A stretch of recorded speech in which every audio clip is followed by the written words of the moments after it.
এখনো পর্যন্ত AC local ট্রেনে একবারও চড়েছো? যদি চড়ে থাকো তাহলে তো তুমি জানো, কিন্তু যারা চড়েনি তাদের জন্য কিভাবে এসি লোকাল ট্রেনের টিকিট কাটতে হবে তোমরা জানো তো? না জানলে অবশ্যই এই ভিডিওটি দেখে নাও। আচ্ছা, একটা প্রশ্ন ছিল যে অনেকের মধ্যেই যে ইউটিএসে কিভাবে এসি লোকাল ট্রেনের টিকিট কাটবো। তো আশা করি তোমাদেরকে সেই বিষয়টা একটু ক্লিয়ার করে দিই। পেপারলেসে গিয়ে পেপারলেস ট্রাভেলের যে টিকিটের যে সেকশনটা সেখানে গেলাম। ধরো আমি খড়দা থেকে টিকিট কাটবো। আমি খড়দা থেকে গোয়িং টু স্টেশন এখানে ব্যারাকপুর দিলাম। আমি খড়দা থেকে ব্যারাকপুর যাব। এবার তোমরা শিয়ালদা থেকে রানাঘাট অব্দি যেখানে যে কোনো স্টেশন থেকে যে কোনো স্টেশন অব্দি যেতে পারো। তো গেট ফেয়ারে ক্লিক করলাম। নর্মালি কি হয়, এই যে আমরা জানি নর্মালি 5 টাকা টিকিটের দাম খড়দা থেকে ব্যারাকপুর।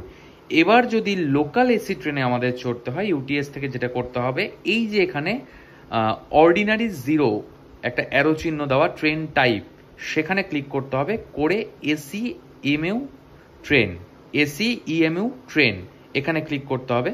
করলে যেটা হবে এই যে টোটাল ফেয়ারে 35 টাকা, অর্থাৎ খড়দা থেকে ব্যারাকপুর কিন্তু এসি লোকাল ট্রেনে 35 টাকা। তারপর এখানে বুক টিকিটে গিয়ে প্রসেসিংটা এইভাবে এগোবে।